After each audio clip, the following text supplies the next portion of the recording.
Macklemore cancels Dubai show in protest of UAE's role in Sudan war. Our individual liberation is Palestinian liberation, the singer wrote. Is Sudanese liberation? Is Congolese liberation? Rapper Macklemore canceled his October concert in Dubai on Saturday, citing the United Arab Emirates' involvement in the Sudan war. The singer said the decision came from a drive to advocate for the most marginalized around the world. The same love singer wrote that he came to the decision after numerous conversations with trusted organizers and friends, and my own reading/research, and urged his fans to read a lengthy statement explaining his reasoning. The power struggle between the Sudanese Armed Forces, SAF, and the Rapid Support Forces, RSF, descended into lethal chaos in April 2023, beginning in the country's capital and continuing to spread across the country since then.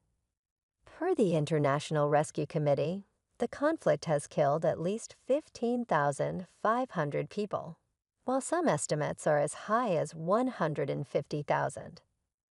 The crisis in Sudan is catastrophic, Macklemore wrote, citing the death toll of 150,000, and saying that over 10 million people have been displaced, millions face imminent famine, and sexual violence is widespread.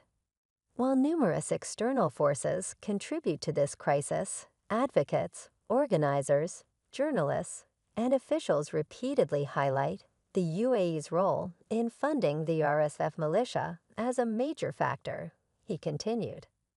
The singer acknowledged the shoulder shrug, from which many around the world have approached the conflict. What difference can we individually make anyway? He wrote as an example, but pushed back against this stance. We have been intentionally conditioned to be apathetic on issues outside of our personal needs. The plight of the Palestinian people has woken the world up, he continued.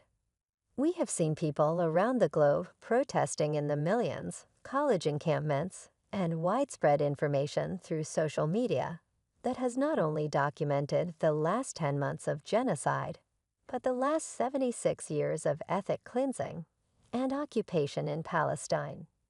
In May, Macklemore released Heinz Hall, a pro-Palestine song praising college protesters and criticizing President Biden's response to the crisis. At the end of the day, I have to ask myself, what is my intention as an artist? Macklemore continued on Saturday.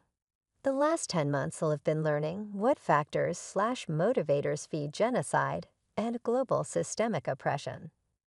I keep getting led back to self-interest over collective interest at the root. Capitalism is the glue that holds this ideology together. And if I take the money while knowing it doesn't sit right with my spirit, how am I any different than the politicians I've been actively protesting against?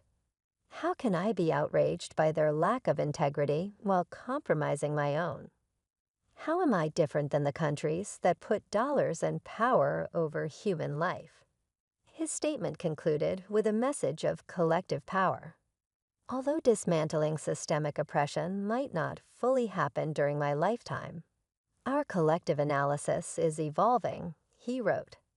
That is where it starts.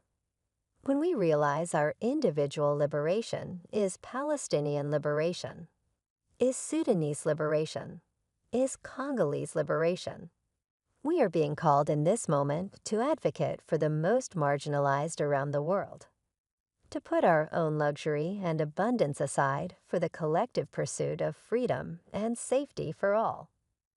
What are we willing to risk in order to uproot the systems that depend on genocide for monetary gain?